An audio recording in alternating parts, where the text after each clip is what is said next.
Assalamu alaikum, aziz qarindoshlar. Qurbon hayit muborak bo'lsin. Axborotnoma men Qahramon G'ujamberdi 3 qismdan turadi. Birinchi qismi bu iyun 7-ki o'zgarishchan xalqaro jug'rofiya siyosiy vaziyatning Uyg'ur masalasiga munosabatlik sohalarning mohiyati, ta'siri va arq ko'rinishi. Ikkinchisi dunyo huquqi va boshqa Uyg'ur tashkilotlarining faoliyatlari. Uchinchi qism totalitar Xitoyning Yevrosandiq Sharq Turkistondagi irqiy qirg'inchilik siyosatining ba'zi alohidaligi, mohiyati va arq ko'rinishi. Birinchi qism 2023-yilning iyun oyidagi o'zgarishchan xalqaro jug'rofiya siyosiy vaziyatning Uyg'ur masalasiga munosabatlik mohiyati, ta'siri va arq ko'rinishi. Iyun ya'ni safar oyidagi strategiyalik xalqaro jug'rofiya siyosiy vaziyatning mainstreami shundan iborat bo'ldiki, teg'icha murassasiz davomlashayotgan Rossiya-Ukraina urushi sodir qilayotgan xalqaro qarshi turishning siyosiy, iqtisodiy va harbiy oqibatlarining ta'siri bilan tajovuzchi Xitoyning Xi'anda O'rta Osiyo davlatlari bilan uyushtirgan 5+1 yig'inining Rossiyaning Ukrainada urush qilayotgan Prigojin boshliq 25 minglik shaxsiy harbiy kompaniya Wagner qo'shinining harbiy isyonining ve Amerika Tashqi ishlar ministri Antony Blinken efendinin Xitoy Tashqi ishlar ministri Qin Xitoy raisi Xi Jinping qatorliqlar bilan o'tkazgan suhbatlari oqibatlarining sinkretlik qo'shilishi ta'siridan butun dunyoda tashvishlik holat tug'dirish davomlashdi. Shuning uchun xalqaro iqtisodiy, moliyaviy, jug'rofiylik, siyosiy, harbiy va davlatlararo munosabatlar vaziyatlarining bu tez o'zgarishi davomlashdi.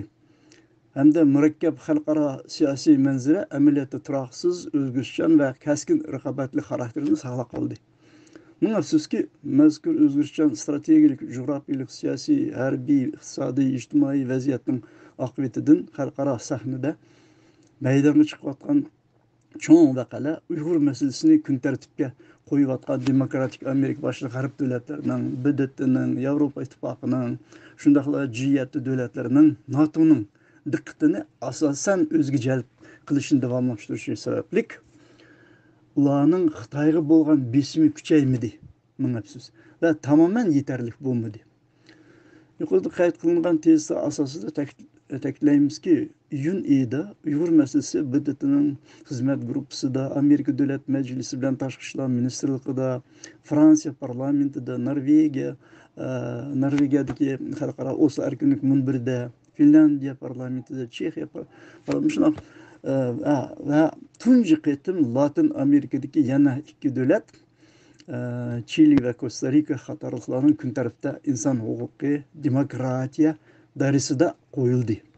Bu davlatlar ve organlarda Uyg'ur masalasining kun tartibga kelishi asosan Dunyo qurultoyi raisi Dolqin Asafandin boshliq oliy rahbarlarning, qurultoy tarkibidagi tashkilotlarning, lager shahidlarining, milliy qahramonlarimiz va ba'zi yakka faoliyat qilayotgan ziyolilarning tirishchanlik ko'rsatishining, sistemalik faoliyat qilishining natijasidir.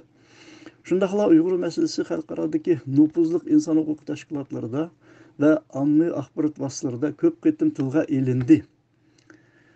Navbatda qisqa tezlik o'tirib qo'yilgan mazkur strategik xarakterga ega xalqaro o'zgarishlarning Uyg'ur masalasiga nisbatan mohiyatini, ta'sirini va arq ko'rinishini haqiqatni amaliyotdan o'rganib, uningdan saboq edishini, nazariyaviylashishni va amaliyotda qo'llanishini ko'zda tutib, qisqa bayon muhokama va analiz qilamiz.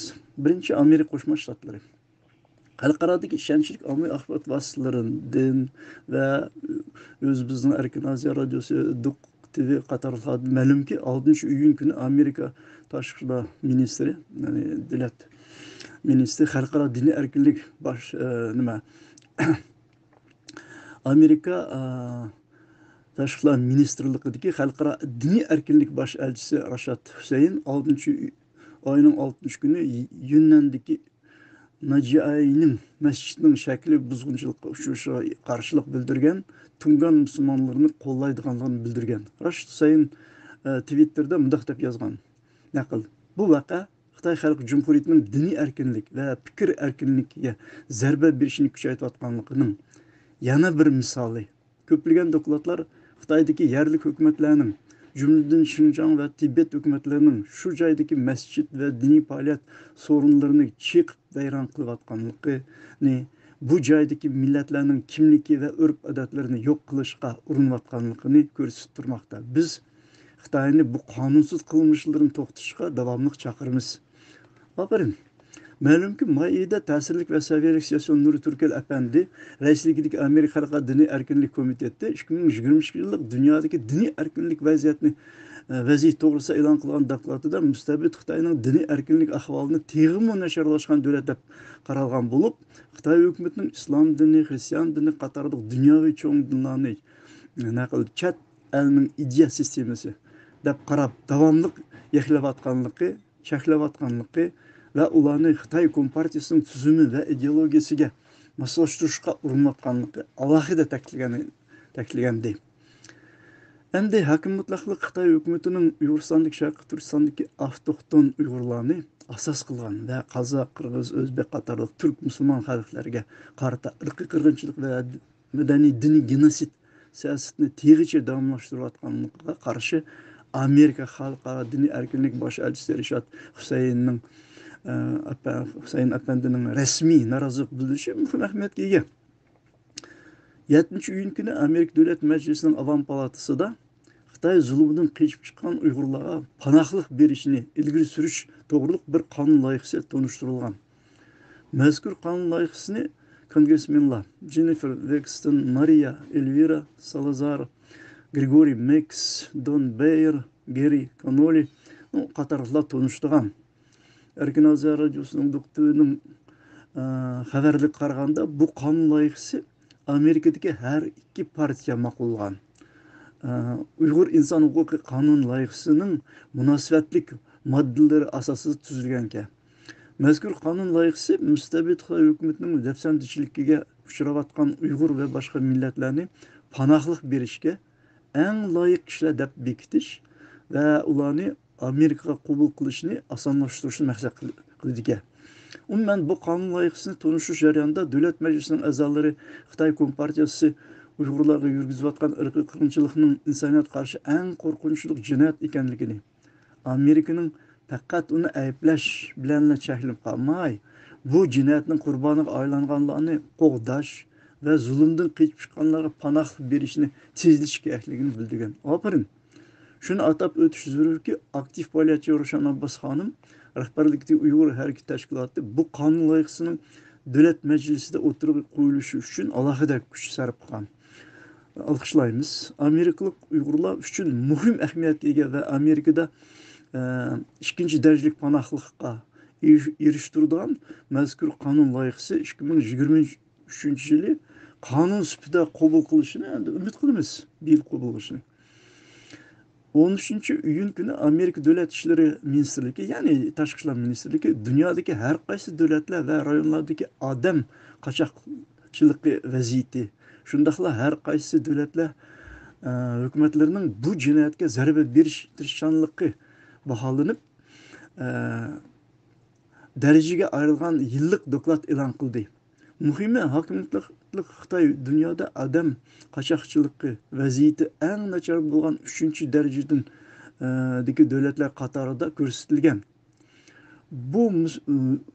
Bu hujjatda mustabid Xitoy hukumatining Uyg'urlarga qaratayotgan majburiy emgak siyosati nuqtaliq tilga ilingan. Unda Xitoy hukumatining Uyg'ur elida Uyg'urlarni ve başka Türk Müslümanlarını keng ko'lamli tutqun qilish ve majburiy emgak silishini kasbiy tarbiyalash nomida davom qilayotganligi hammaga ma'lum.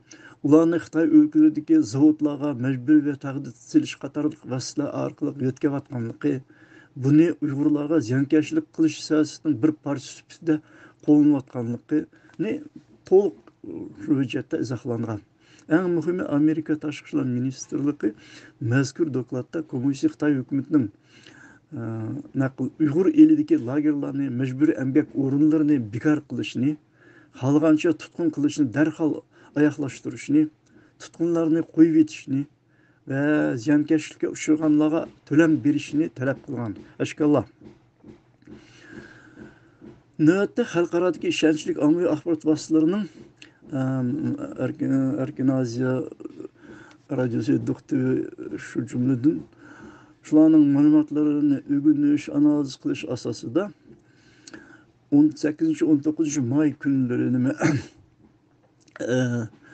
iyun may kunlari Amerika Tashqi ishlar ministri Antony Blinken efendining Xitoyda rasmiy ziyorati bo'lishi va uning oqibati iyun kunlari oqibati bayon mulohaza qilamiz.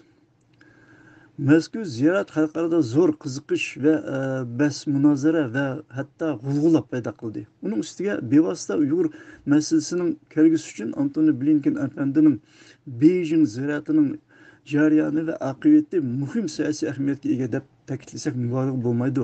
Xo'sh, yuz bergan ziyoratning orqa ko'rinishidagi vaziyat birinchi, Amerika-Xitoy munosabatlarining Tayvan, Hong Kong, Uyg'ur, Tibet, Janubiy dengiz va Rossiya-Ukraina urushi qatorli bir turkum muhim masalalar tufayli yiriklashishi davomlashayotgan mezgilda. Ikkinchi, Antony Blinken efendi bu yil fevral oyida Xitoyning josuslik shari voqeasi tufaylidan bekor qilayotgan Xitoy ziyoratidan keyin kun tartibga kelishi. Uchinchidan 2018-yildan buyon, ya'ni 5 yilda Amerika Tashqi ishlar ministri rahbarining tunji Xitoy ziyorati bo'lishi. Shuning uchun mazkur ziyorat boshlanmay turibla uning jarayoni, oqibati haqida taraqqiyparvar jamiyatni, shu jumladan Uyg'urlarni bearam qiladigan bir qator jug'rofiylik siyosiy taxminlar, takliflar va o'ydirmalar maydonga orqa-orqadan chiqdi. Uning ustiga hozirgi vaqtda yer sharidagi murakkab, turoqsiz, o'zgarishchan va keskin raqobatli xarakterdagi jug'rofiylik siyosiy vaziyatning tasoddifiy 3-dunyo urushiga aylanib ketishi mumkin. Amaliyotda dunyoviy vaziyat darajadan tashqari ikki cho'ng davlatning, ya'ni demokratiya, inson huquqi va erkin liberal bozor iqtisodi qatorli qimmat qarashlar eng yuksak afzalliklar sifatida qaraydigan va bu universal afzalliklarni butun dunyoda himoya qiladigan, shu jumladan Uyg'ur masalasini sistemli qo'llayotgan Amerika bilan hokim mutlaqlikni, cho'ng xitoychilikni, Xitoy markazchilikni va kommunistik sistemini, sotsialistik sistemini o'zining qimmat qarashi qilib olib, Uyg'urlarga irqiy qirg'inchilik, madaniy, diniy genosid yurgizayotgan va xalqaroda chilbiri siyosati orqali mazkur diktatorlik xarakterdagi siyosiy sistemasini dunyoga tengishni yo'shirin ilgari surayotgan aldamchi Xitoyning o'zaro munosabatning sifatlik darajasida o'tirbog'liq darajasiga. Shuning uchun siyosiyda oldin ko'rak qobiliyatga ega Dolqin Asa efendimning tirishchanligi bilan nopuzli xalqaro ko'chim tashkiloti, Amnesty International, inson huquqini kuzatish tashkiloti va Dunyo Uyg'ur qurultiyi qatorliqlar kishilik huquqni himoya qiladigan 42 ommaviy tashkilotlar birlashib 14-iyun kuni Amerika Tashqi ishlar ministri Antony Blinken afandining Xitoy ziyorati haqida birlashma bayonot e'lon qildi. Bayonotda Antony Blinken afandiga Xitoyning yuqori darajalik amaldorlari bilan ko'rishganda Xitoy hukumatining zulmiga, ziyonkashligiga uchrayotgan millionlagan Uyg'urlar, Tibetliklarni, shuningdek ularning Xitoy hukumatining davlat xalqiga bostirishiga uchrayotgan oila tabiatlarini unutib qolmaslikni talab qildi. Bu yerda shuni ta'kidlaymizki, mazkur bayonot o'zining turtkilik qilish rolini o'ynadi. Lekin shuni yana aytib o'tish lozimki, Antony Blinken afandining Xitoy ziyorati haqida Uyg'ur tillik yoki O'rta Osiyodagi boshqa turkiy tillarda va rus tilida konkretlik tafsili ma'lumotlar, materiallar berilmadi bu yerda. Shunga uchrashuv muzokaralarida o'tirib qo'yilgan masala to'g'riliq berilgan ba'zi farmon naqllarni asoslanib tuanda fikr yurgizamiz. 18-may kuni Amerika Tashqi ishlar ministri Antony Blinken efendi yeni Xitoy Tashqi ishlar ministri Qin bilan 7 soat muzokaralashgan. Suhbatning kun tartibi va mazmuni to'liq e'lon qilinmagan bo'lsa-mu, ommaviy axborot vositalarining xabarlariga asoslanib taxminlaymizki, idraklik va siyosiy oliy saviyalik Antony Blinken efendi ikki davlatning o'zaro munosabatlarini normallashtirish orqali tasodifiy to'qinishning oldini olish, ba'zi masalalarda hamkorlashish haqidagi fikrlari bilan birga ikki davlat bir-biriga tamoman qarama-qarshi pozitsiyada o'tirg'a qo'yayotgan Tayvan, Hong Kong, Uyghur, Tibet, Janubiy dengiz ve alohida mazmunda qo'yilayotgan Rusya Ukraina urushi qatorliq bir turkum muhim masalalarni bir-birlab sharhlab Amerikaning qonunlari ve xalqaro prinsip norma doirasida qo'yganligi u turgan gap.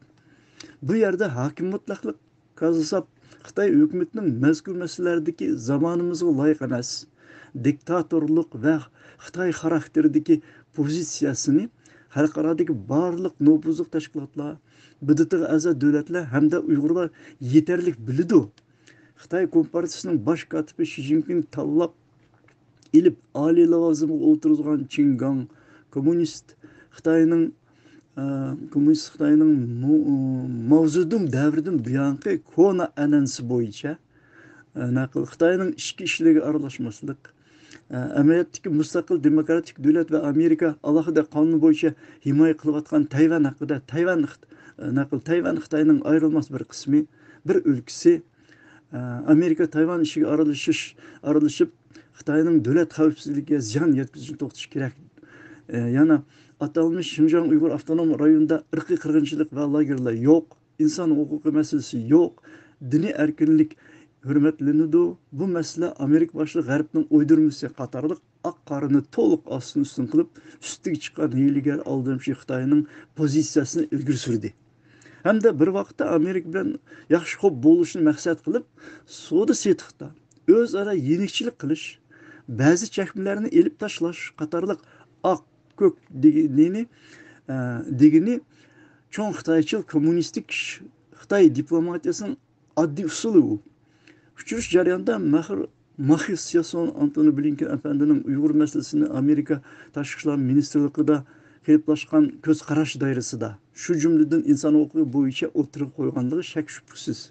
Endi bu suhbatning natijasida ikki davlat o'rtasidagi munosabatni normallashtirish ve bazı meselelerde hamkorlashish orqali tasodifiy cho'ng to'qinishning oldini olish meselesi bo'yicha biroz o'rtaq fikr hosil qilinishi mumkin. Ammo totalitarlik Xitoyda tashqi ishlar ministri u faqat tashqi siyosatni oddiy ijro qiluvchi. Uning ustiga Xitoy Kompartiyasi Markaziy komitetining tashqi ishlar ishxonasining mudiri Wang Yi turdi. Biroq oxirgi nuqtani bevosita hokim mutlaqlik rais Shi Jinping qo'ydi. Bu to'g'riliq tuvanda bayon ve mulohaza qilamiz.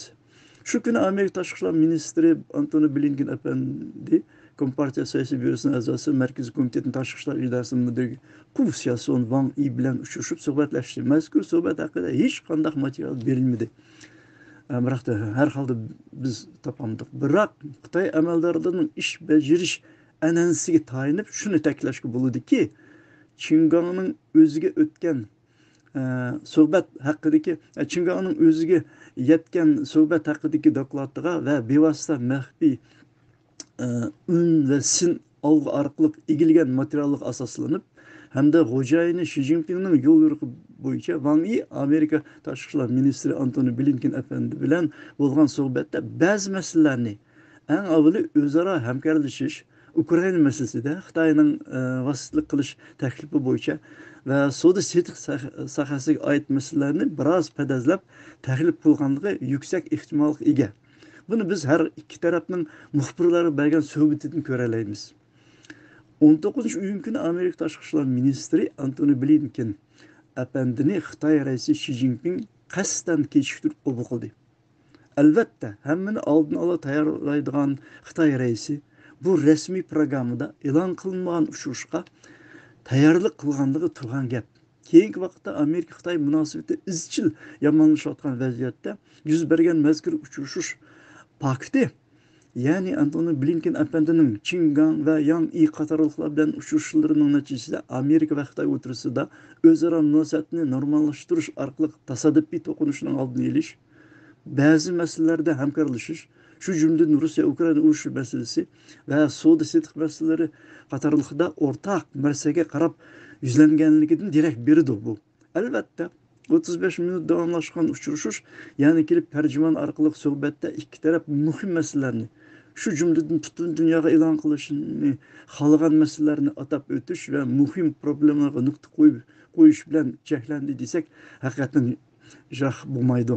Mesela Antony Blinken efendinin Xi Jinping ve Prezident Joe Biden efendinin salımını yetkizişi ve Amerika Prezidentinin 23. yılı 12 noyabr günü San Francisco şehrinde ötküzülgen Asya Tinch Okean iqtisadi hamkorlik minbiriga Xi Jinpingni taklif qilishi orqali Prezident Joe Biden bilan Kompartiya lideri ve davlat raisi Xi Jinpingning uchrashuviga zemin yaratishi qatorliqda. Endi şu Erkin Aziya Radyosu doktor qatorliqlarning xabarlariga qaraganda üstüge chiqqan ko'z bo'yimchi Xitoy raisi Xi Jinping Antony Blinkenga qilgan so'zda naql dunyoning tinchliqi Xitoy Amerika munosabatlarining muqim bo'lishiga bog'liq. Xitoy Amerikaning manfaatiga hurmat qiladi. Amerikaga xiris qilmaydi yoki uning o'rnini elishga urinmaydi. Amerika mu Xitoyga cho'qim hurmat qilishi, Xitoyning qonunliq huquq manfaatiga ziyon yetkazmaslik kerak degan. Shunday qilib aldamchi siyosiy ig'vogar va silih kuchning mahiri Uyg'urlarga irqiy qirg'inchilik va madaniy diniy genosid siyosati yurgizayotgan Xitoy raisi yomon siyosiy g'araz bilan mazkur suhbat orqali dunyoga birinchi dunyoning tinchligini saqlash uchun Xitoy bilan Amerikaning munosabati muqim bo'lishi kerak degan signalni berish orqali amaliyotda tajovuzchi Xitoyning rolini oshirib ko'rsatmoqchi. Ikkinchi, Amerika boshli g'arb davlatlarining demokratiya, universal inson huquqi qatorli qimmat qarashlarining o'rniga hokim mutlaqlik Xitoy markazlik yangi siyosiy qutb qurishni yoshirib, padazlab harakat qilayotgan Xitoy naql Amerikaga xiris qilmaydi yoki uning o'rnini elishga urinmaydi degan yolg'on ritorikasi orqali dunyo jamoatchiligini qaymoqtirishga uringan. Umuman Xi Jinping navbatdagi qitim sulh kuchishning ko'na naql yamchik tashlab beliq tutish taktikasini qo'llangan. Kontaktisi bu. Xitoy rahbarlari uchun hozirgi vaziyatdan foydalanib Amerika boshli g'arb bilan normal diplomatik munosabatlarni o'rnatib vaqt tutish, har taraflama jumladan harbiy sahada tez taraqqiy qilib kuchayish va yer sharida ta'sir doirasini kengaytirish orqali dunyoga xo'ja bo'lishga intilish strategiyalik amaliy maqsad. Yuqorida naql qilingan ommaviy axborot vositalarining xabariga qaraganda, mazkur uchishdan keyin o'tkazilgan muxbirlarning kutib olish yig'inida Antony Blinken efendi bu qitimki uchishning to'liq usulliq bir qitimlik suhbat bo'lganligini ta'kidlagan. Ammo CNN to'rining shu kuni bergan xabarda Antony Blinken efendi bu yig'inda Amerika-Xitoy munosabatlarining yanada muqimsiz holatda turayotganligini, ikki tarafning bu nuqtani to'nib vaziyatni muqimlashtirish uchun tirishchanlik ko'rsatayotganligini bildirgan. Antony Blinken efendi muxbirlarga yana Xitoy rahbarlari bilan o'tkazgan suhbatda inson huquqi masalasini, jumladan Uyg'ur rayoni, Tibet va Hong Kongdagi inson huquqi dastanchiligini tilga olganligini bildirgan. Aferin, rahmat. Antony Blinken efendi Amerika hukumatining Xitoyga qarshi e'lon qilgan iqtisodiy embargolarga munosabatdan Amerika va boshqa davlatlar uchun aytganda xatarni tugutish bilan Xitoydan uzil-kesil ayrilishning farqi bor. Biz faqat ishchilarimiz va shirkatlarimiz uchun adil raqobat muhitini yaratyapmiz. Amerikaning kuchi va xavfsizligiga ziyonli tashqi savdoni cheklash orqali xalqlik texnikalarimizni qo'g'dab, boshqalarning uni ishlatib bizga qarshi turishining oldini olyapmiz degan. RIA Novosti agentligining xabariga asoslansak, bu Rossiya suhbat jarayonida Antony Blinken efendi bir Xitoy prinsipini e'tirof qilamiz. Tayvanning mustaqilligini qo'llamaymiz degan bo'lsa-mu, eng muhimi Tayvan masalasi bo'yicha qilchilikmi ilgirlash hosil bo'lmagan. Bu ziyoratda demokratik Amerikaning establishmentidimi totalitar Xitoy bilan murasalashishga qarshilar o'z pozitsiyasini aniq bildirdi. Masalan, 19 Erkin Aziya Radyosu'nun 19-yildagi xabariga qaraganda Amerika Davlat Majlisining Amerika-Xitoy strategik raqobat favqulodda komitetining raisi Mike Gallagher efendi Fox 19 kuni Fox News televiziyasining ziyoratini qabul qilib, Amerika hukumatining Xitoy bilan munosabatni qayta yaxshilamoqchi bo'lishining xavf-xatari haqida to'xtalib bunday degan. Naql. Xitoy hukumati Antony Blinkenga oxirgi ultimatum topshirib, Amerikaning suhbat yoki karşılaşış, hamkorlik yoki to'qinishdan birini tanlashi kerakligini uqtirdi. Bu nihoyatda bema'nilik. Xitoy bir yoqdan Tayvanni tahdid solsa, Tayvanga bir yoqda e,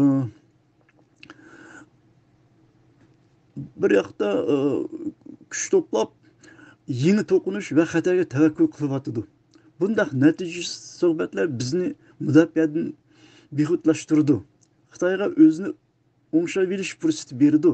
Xitoyni Amerika qarshi teg'imi kuchli harakatlantirdi. To'g'ri degan olqishlaymiz. Aldamchi Xitoyning haqiqiy mohiyati va maqsadi haqida amaliyotga uyg'un fikr qilgancha, endi masalaning mig'izi shundan iboratki, Amerika Prezident Joe Biden efendi CNBC'nin 20 iyundagi obzorida aytilishicha, Antony Blinken efendinin Xitoy ziyarati haqida muxbirning savoliga javoban naql. Blinken bu qitim ajoyib katta bir ish qildi degan. Biroq Reuters agentligining 22 iyundagi xabariga aytilishicha, Amerika prezidenti Joe Biden efendi Kaliforniyadagi saylam harpsidagi bir faoliyati jarayonida Xitoy raisi Xi Jinpingni oshkora holda diktator deb atagan. Hashkallah. İntayin to'g'ri aniqlama diktator. Tabiiyki prezidentning bu so'zlarida mustabid Xitoy hukumati qattiq norozilik, bu so'zlarga qattiq norozilik bildirgan. Shunday qilib tasadduqiymi yoki uzundan buyon tilining uchib turgan haqiqatni siyosiy faoliyat jarayonida oqni oq, qorni qora deb o'ginib qolgan va har qanday vaziyatning mohiyatini aniq ko'radigan oliy siyosiy fursatdan foydalanib oshkorlagan bo'lsa kerak. Endi Amerika'nın sobiq prezidenti Barack Obama bu vaqtda CNN agentligi Amerika prezidentlarının qandaq o'rda qandaq so'z ishlatish haqida to'xtalib bunday degan naql. Uyg'urlarni olsak, hozir ular g'ayat zo'r sonda lagerlarga qamalib, qayta tarbiyalashga mahkum qilinyotidi. Bu bir cho'ng masala. Shundaqla hammamiz uchun bir cho'ng xiris degan. Oxirin diqqat qilishga tegishliki, Antony Blinken efendi 25 iyun kuni Amerika televiziya kanali CBC'ning ziyoratini qabul qilganda Prezident Joe Biden efendining Xitoy raisi Xi Jinpingni diktator deb aytishiga munosabatda mundaq degan naql. Prezident hamisha samimiy so'zlaydi. U so'zni uddul qiladi. Ham aniq so'zlaydi. U hammamizga vakolatan so'zlaydi deb prezidentning haqli ekanligini ta'kidlagan. Yuqorida qisqacha bayon va faraz qilinganlarga va Singapurda chaqirilgan Osiyo Tinch okean regionidagi harbiy bexatarlik majlisi, ya'ni Shangri-La munbirida Amerika Mudofaa ministri Lloyd Austin va Xitoyning mudofaa ministri Li Shangfuning so'rinda qilgan dokladlarining mohiyatiga asoslanib qisqa tezlik yakunlashga bo'ladiki, Beijingda Amerika Xitoy munosabatlarida bo'sish xarakterlik ilgirlash yuz bermadi. Bo'lmadi. Hamda hech qanday kelishim imzolanmadi. Faqat o'zaro to'qinishning oldini olish va hamkorlashish masalalarida suhbatlashishni davomlashtirish, Rossiya Ukraina urushi masalasida agar Xitoy Rossiyaga bevosita harbiy yordam bermasligi va BDT prinsipidagi territoriya butunligi bo'yicha urushni to'xtatishga asoslangan uning vositalik qilish taklifini asosan qo'llash va ba'zi savdo sohasiga oid masalalar bo'yicha yana muzokaralarni elib berish orqali Amerika bilan Xitoy o'rtasidagi diplomatik munosabatlarni biroz normallashtirish, yumshoqlashtirish qatorliqlarida og'zaki o'rtaq fikrga kelgan deb yakunlasak, haqiqatdan yiroq bo'lmaydi. Biroq bu ikki davlat o'rtasidagi munosabatning xeyla yiriklashishiga turtki qilgan va yana qiladigan asosiy xalqlik problemalar Tayvan, Hong Kong, Uyg'ur, Tibet, Janubiy dengiz qatori muhim masalalar shu peti qolgan deb ta'kidlashga to'liq asos bor. Uning ustiga Amerika prezidenti Joe Biden efendining Xitoy raisi Xi Jinpingni diktator deb atash paktidan keyin bu ikki davlat o'rtasidagi munosabatlar doirasida Antony Blinken efendining Xitoy ziyoratida az bo'lsin qo'lga keltirganlari Xitoy tarafdan endi qaytadan to'ng'itilishi yuksak mumkinlikka ega. Alhasil yaqinki mezgilda Amerika Xitoy munosabatlari muqimlikqa qarab yuzlanmaydi, yumshamaydi, xolos. 12-iyun kuni Amerika Tashqi ishlar ministrligi Xitoy turmusida qonunsiz tutib turilayotgan doktor Gulshan Abbas xonimning 61 yoshlik tug'ilgan kuniga munosabatdan Twitterda e'lon qilgan ushida mundaq degan: biz bugun Gulshan Abbosning turmada o'tkazgan 5 tug'ilgan kuni, uning turmaga tashlanishi Xitoy Xalq Jumhuriyatining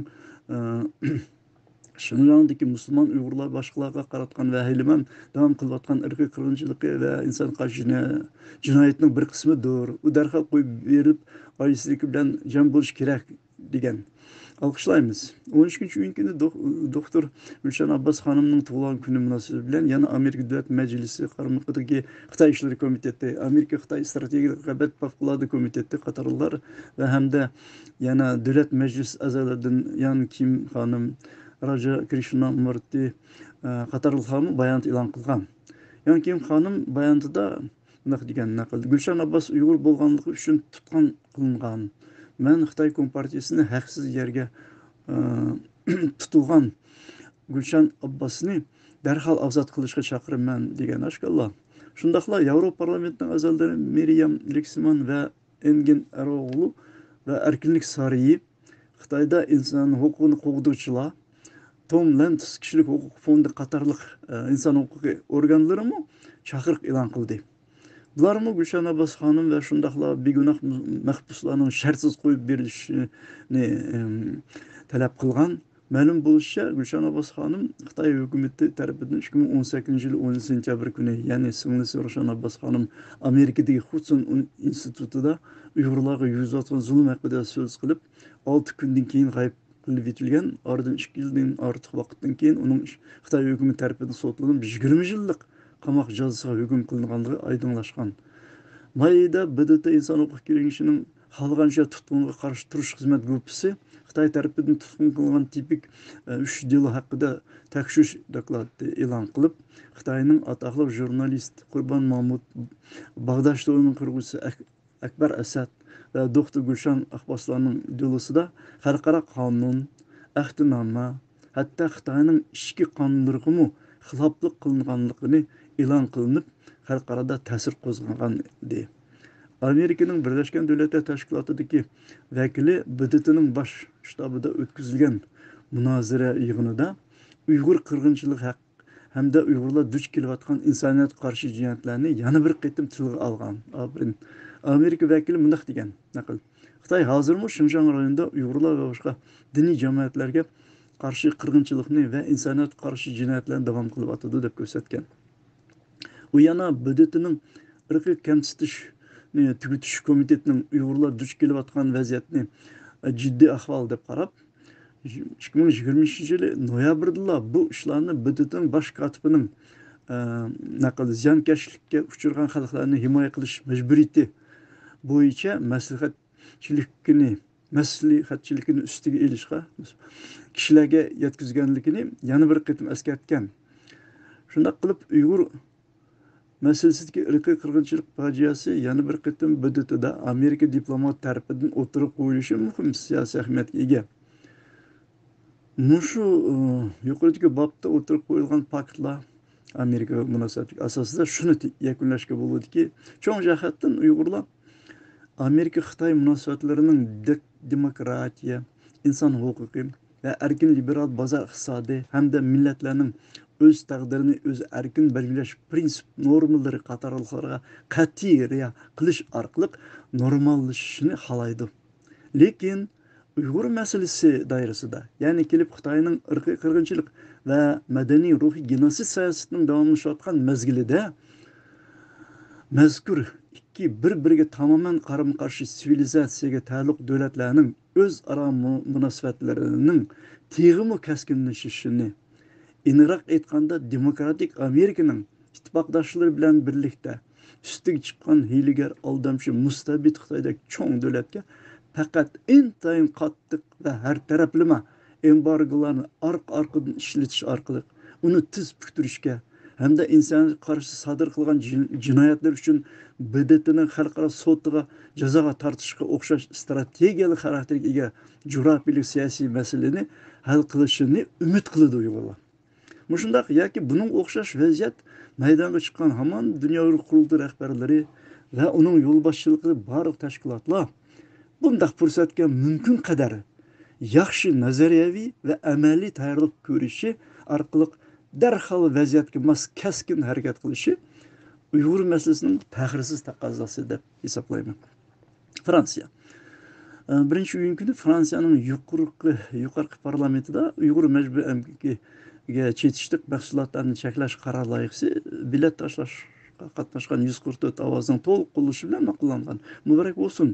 Mazkur qaror loyihasini parlamentga sunishda va ilgari surishda Fransiyadagi Yeşiller Partiyasi ve aktif faaliyetçi Parijdeki Avrupa Uygur İnstitutu'nun mesulü Doktor Dilnur Ayhan Hanım halkılık rol oynagan. Alkışlaymiz. Hem de Erkin Aziya Radyosu'nun doktorunun birinci üyündeki haber qaraganda bu karar layıksı da Fransiya ve Avrupa bazırga import kılınan Uygur mecbur emgigi arkalık işlep çıkarılan mahsulatlarga qarata embargo yürgüzülüşü gerekliliği Uygur mecbur emgigi arkalık işlep çıkarılan kiyim-kechak, maşina ve başka mahsulatlarının istimal kılınmaslığa kapaletlik kılınışı gerekliliği oturup koyulan. Mazkur karar loyihasi Uyghur meselesinin Fransiyada ve Avrupa İttifakı'nın organlarında ilgili sürüşte muhim ehemmiyetga ega. Germaniya. 20-iyun kuni Germaniya rahbari Olaf Scholz Xitoyning Yevropaga ziyoratga kelgan yangi bosh ministr Li Changni birinde harbiy parad bilan qarshi oldi ve uchrashib suhbatlashdi.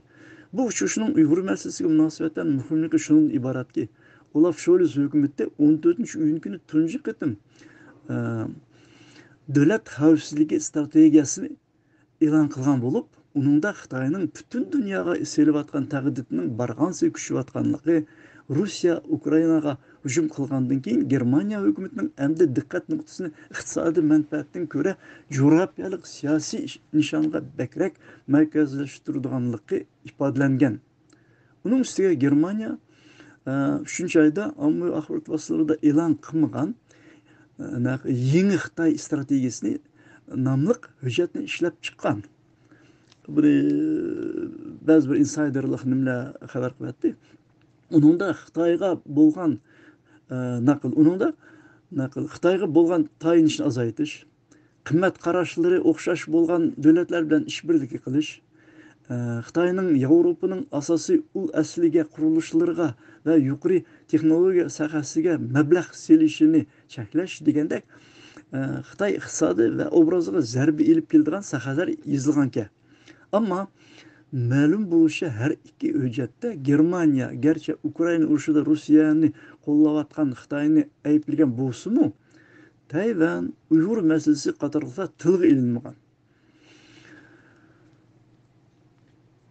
Bizning ommaviy axborot vositalarimizning xabarida qaraganda mustabid Xitoy Germaniyaning eng cho'ng savdo sherigi bo'lib, 2022-yili ikki tarafning savdosi miqdori 300 milliard dollardan oshgan.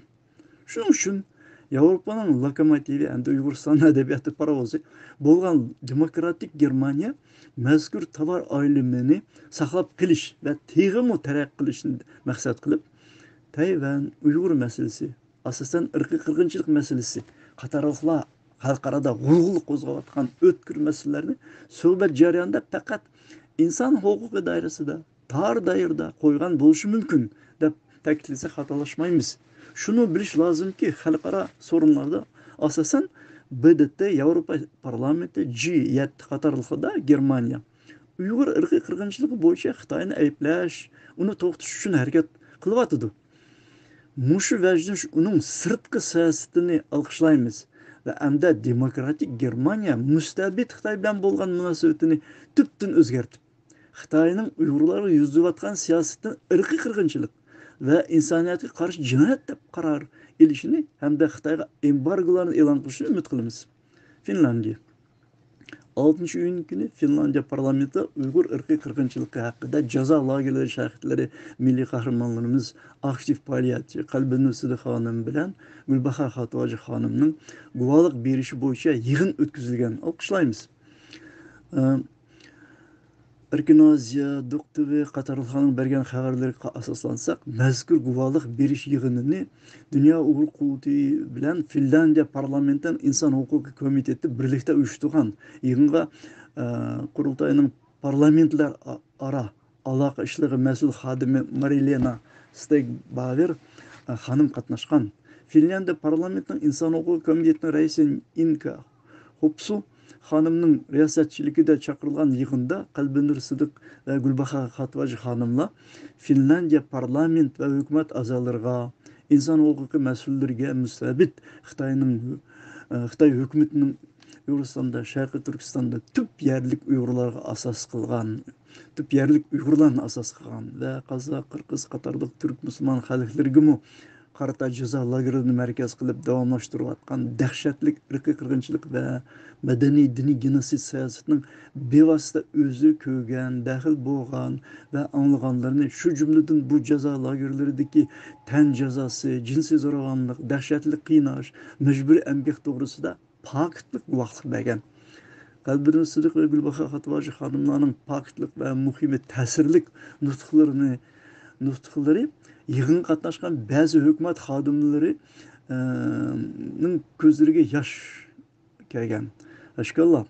Endi ba'zi parlament a'zolari Uyg'ur masalasini parlamentda kun tartibga akilishga harakat qildiganligini bildirgan. Aferin.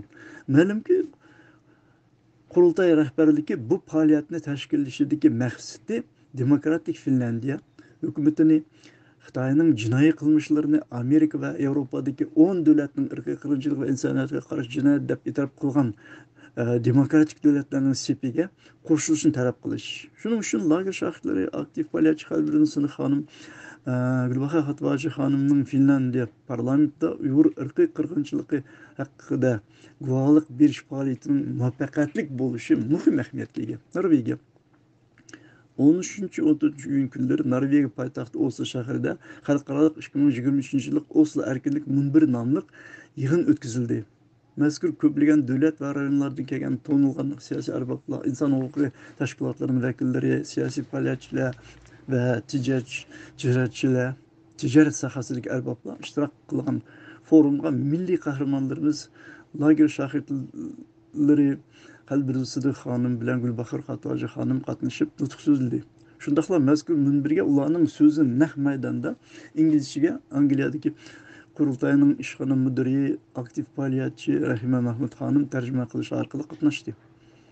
Mazkur xalqarodagi nopuzli munbirda Qalbinur Sidiq va Gulbahor Xatvaji xonimlar sahnaga birlikda chiqib so'zladi.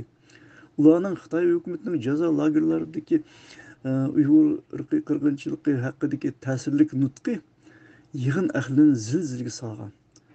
Shunday qilib, navbatdagi qitim xalqaro cho'ng forumda mustabid Xitoy hukumatining Uyg'uristonda, Sharqiy Turkistonda yerlik xalqlarga qarata yurgizayotgan irqiy qirg'inchiligi va uning oqibatidan yuz berayotgan fojialarni, lagerlarda sodir bo'layotgan insoniyatga qarshi jinoyatlarni ta'sirlik fosh qilgan.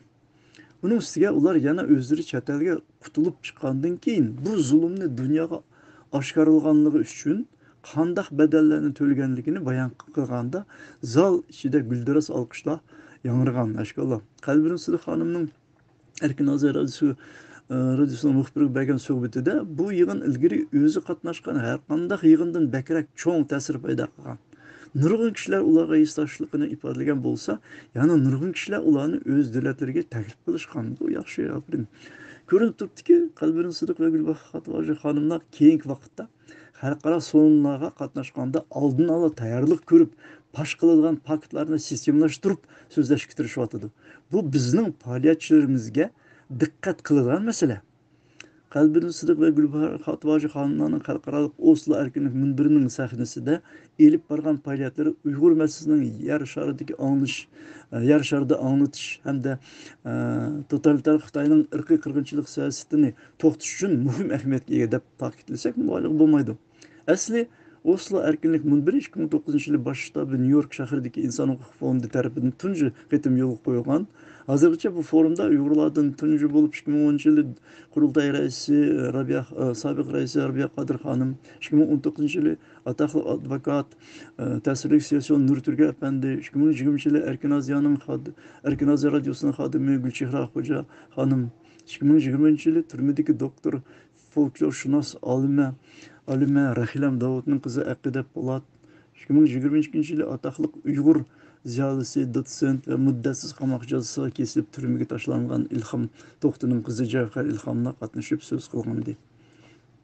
Türkiye. 20 iyun günü Türkiye'deki en çok öktiş partiyalarının biri bu hesaplanılan Milliyetçi Hareket Partisi'nin reisi e, Devlet Bahçeli Efendi Türkiye parlamentoda ötküzülgen partiya yığında söz kılıp Palestin lideri Mahmud Abbas'ını qattiq tanqid qilgan. Undaq degan.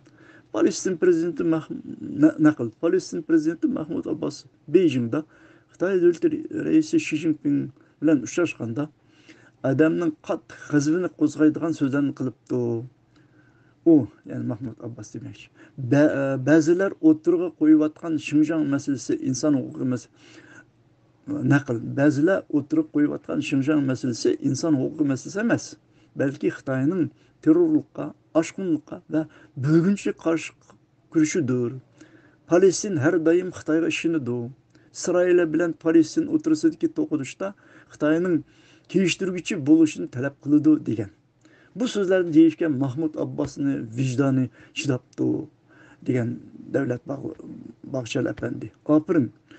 Bu sözde Mahmud Abbas Efendi'ni paklık tenkit kılgan. Bırak 2017 yılı Hakim Mutlaklı Xitay hükümetinin Uyguristan'da şarkısından tıp yarık Uygur'da asas kılgan ve Kazak, Kırgız, Katarlık, Türk, Müslüman halklarına karta ceza lagerlerini merkez kılıp erip bargan ırkı kırınçılık ve medeni dini genosit siyaseti hakkındaki paketler halkada keng takılıp onlagan devletler Xitayning Uygur'a qaratgan bostirish siyosatini irqiy qirg'inchilik ve insani qarshi jinoyat deb qarar olgan bo'lsa-mu, ta'sis qilinishidan buyon izchil panturkizmni, turkchilikni ilgi sürüp kelayotgan Milliyetçi Hareket Partisi'nin reisi Devlet Bahçeli Efendi Türk dünyasının en mühim kısmı bo'lgan Uygurlarning tragediyasiga nisbatan sukutda turib kelgandi. Bu to'g'riliq Erkin Aziyaning muxbiriga bergan Erkin Aziya radiosuning muxbiriga bergan suhbatida qurultay raisi Dolqun Efendi bundoq degan. Mayli qandaq bo'lmasin, Devlet Bahçeli'nin Palestin prezidenti Mahmud Abbas'ın Xitoyda qilgan so'zlariga qattiq inkas qaytirishi zo'r ahamiyatga ega. Dolqun Efendim shundaqlab bundan keyin Türkiye hükümetinin Uygur qirg'inchiligi masalasida tegishli ovoz chiqarishini umid qilganini bildirgan. To'g'ri. Qurultay raisini qo'llaymiz. Endi İstanbul Üniversitesining o'qituvchisi doktor Ömer Kul Efendi bu vaqtda bundoq degan. Men uning bu inkasını bundan keyin Sharqiy Turkiston masalasining shundaqla Uygur qirg'inchiligining Turkiyada ochiq oshkora o'ttirga qo'yilganligining bir bishorat deb qarayman. Aferin. Asli Milliyetçi Hareket Partisi 1969 yılı 2. ayının 9 günü Türkçilikning çoğun taraftarı Alp Arslan Türkeş Efendi tarafından kurulgan. Devlet Bahçeli 1997 yılından bu yan mazkur partiyanın reisi vazifesini tepkemekte. Burada şularını atap ölçüş lazım ki Müslüman Palestin prezidenti Mahmud Abbas'ın Beijing'deki muşu valaklaşılarına dünya kurultayı narazılık beyan ilan kıldı. Köplegen teşkilatlar bu narazılık bildirdi. Endi 24 iyun Türkiye'deki Halkara Şarkı Türkistan Teşkilatlar Birliği, Şarkı Türkistan Ölüm Ala Birliği, Palestin Ölüm Ala Birliği ve Türk Dünyası Yürük Türkmen Birliği Katarlık Cemiyet Teşkilatlar Birlikte akbarat elan kılış yığını ötküzüp Palestin prezidenti Mahmud Abbas'ın qattiq tanqid qildi. Aferin. Uygurlar qaytadan saylangan qeyrindaş Türkiye prezidentidan ve parlamentga saylangan partiyalardan, şu cümleden Milliyetçi Hareket Partiyasıdan Mustabid Xitayning Uyg'uristondagi Sharq Turkistondagi yurgizayotgan siyosetini irqiy qirg'inchilik, insoniyat qarshi jinoyat deb belgilab qaror ilishini hamda Xitoyga qarshi besim ishlatishni kun tartibga akilishni ta'xirsiz taqozolik bilan kutyapti. NATO dek xalqaro qudratli harbiy siyosiy organning keng ko'lamli manevr o'tkazishi va uning Uyg'ur masalasiga oid orqa ko'rinishi. Xalqarodagi nopuzluq ommaviy axborot vositalarining va shundaqla Erkin Aziya radiosi qatorliqlarning xabarida ma'lumki, iyunning o'tirlarida 2 hafta davom qilgan NATO Yevropa havo bo'shlig'ida intayin cho'ng ko'lamli havo armiya manevrini o'tkazdi. NATO'nun Birleşme Armiya Komandanı bu manevr haqida söz qilib, Rusya bilan Xitoyning kelgusida zo'ravonlik urushi qo'zg'ash ehtimoliga qarshi harbiy mashqlarni kuchaytirayotganligini bildirgan. Rusya, Xitoy qatorliq ehtimal düşmanlarning havo hujumiga taqobil turishni asos qilgan bu manevrga qatnashgan 250 aeroplan ichida bombardimonchi aeroplanlar va Amerikaning eng zamonaviy F-35 tipdagi harbiy kurash aeroplanini o'z ichiga olgan 100 dona harbiy qirg'uvchi aeroplan bor bo'lgan. Uning ustiga NATOga yangi a'zo bo'lgan Shvetsiyadan va a'zo emas Yaponiyadan 10 mingdan ko'p askar bu manevrga qatnashgan bo'lib, Rusiyaning hujumiga taqobil turish harbiy mashqlarini olib borgan. Manevrga qo'mondonlik qilganlardan Amerika general-leytenanti Michael Lochning bildirishicha, bu manevrning maqsadi Yevropani qo'g'dashlar emas, Xitoyning hujumiga uchrash ehtimoli bor bo'lgan Yaponiya bilan Koreyani, Janubiy Koreyani qo'g'dashni o'z ichiga oldi ekan. O'ylaymanki, kelgusida NATO dunyoga xo'ja bo'lishni ve onunla özünün diktatörlük siyasi sistemisini kengişini, yoşun maksat kılıp xalqarada harakat qilayotgan ve Rusya bilan ittifoqlashayotgan sotsialistik Xitoyni eng xatarlik dushman sifatida belgilab, onunga qarshi amaliy harbiy besim qilishini umid qilamiz. Umuman NATO'nun mazkur manevrida kengaymichi Xitoyga taqobil turayotgan ve coğrafiyalik harbiy hem siyasi meselelerde Uyghur eliga bevosita munosabati bor Yaponiya bilan Koreyaning qatnashishi, hamkorlashishi Uyghur masalasi uchun foydali. Biroq da ustiga chiqqan aldamchi va siyosiy hiylagar Xitoy o'zining iqtisodiy qudratini ishga solib, Yevropa ittifoqidagi o'ziga iqtisodiy sezilarli bog'langan NATO a'zolari Germaniya, Fransiya, İtalya qatorliqlar bilan bo'lgan bevosita savdo setiq aloqasini teg'imi kuchlantirib, avrishim silliq kuch ishlatib, Amerika bilan NATO orasiga va NATOga a'zo davlatlar orasiga bo'lgunchilik silib qarshilik qilishga, parchalashga qo'l tiqishini teg'imi kuchlik davomlashtirish orqali Uyg'ur masalasidan ularni yiroqlatishga tirişi tuğan gap. Qurultay, Dünya Qurultay rahbarligi vaziyatning mushundaq taraqqiy qilishining oldini olish uchun tegishli tadbirlarni planlab harakat qilishi lozim. Beijingda yuz bergan 4-iyun Tiananmen qirg'inchiligining 34 yillığı ve onun Uyghur meselesiga ait tarixi ko'rinishi xalqaro inson huquqini ko'z tashkiloti 1989 yıl 4-iyunki Beijingda yuz bergan Tiananmen qirg'inchiligining 30 yillik xotira kuni munosabati bilan bayonot e'lon qilib, Xitoy hukumatini bu qirg'inchilikni e'tirof qilishga chaqirgan. Mazkur bayonotda totalitarlik Xitoy hukumatining demokratiyani qo'g'uvchilarni keng ko'lamda o'ltirishdagi javobgarligini e'tirof qilishi, ziyonkashlikka uchraganlar va ularning oila a'zolariga to'lam to'lishi kerakligi talab qilingan. Ma'lumki, necha 10 minglagan o'quvchi va ziyolilar qatnashgan Kompartiya davridagi eng zo'r ko'lamdagi norozilik harakatiga Uyg'ur o'quvchilaridan hozir Tayvan parlamentining inson huquq komitetining bosh kotibi Igor Salmoqliq Seson O'rkash davlat mushu o'quvchilar harakatining tashkiliy komitetining raisining 3 muavinining biri bo'lgan. Kommunistik Xitoy hukumati o'quvchilarning qonuniy talabini rad qilib, 1989 yil 4-iyun kechasi Tiananmen maydonidagi namoyishchilarni tanklar bilan qonliq bostirgan. Xitoy hukumati shu qitimliq bostirishda o'lgan yoki iz deraksiz g'oyib bo'lganlarning sonini hozirgacha qadar e'lon qilmadi. İnsan huquqini kuzash tashkilotining bildirishicha, Xitoy hukumatining Tiananmen qirg'inchiligi uchun javobgarlikqa tortilmasligi, uning Uyg'ur diyorida 1 milliondak Uyg'urlarni asos qilgan Turkiy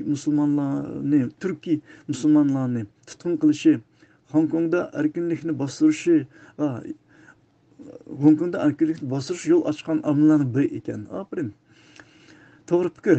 Ma'lum bo'lishicha, O'rkash Davlat Apandi 1989 yili 18 may kuni namoyishga qatnashgan o'quvchilarning tashkiliy hay'ati vakili bo'lib, Xitoy Xalq sarayida sobiq bosh ministr Li Peng bilan suhbatlashib, demokratik o'quvchi harakatining talabini keskin qo'ygan birdan-bir kishi.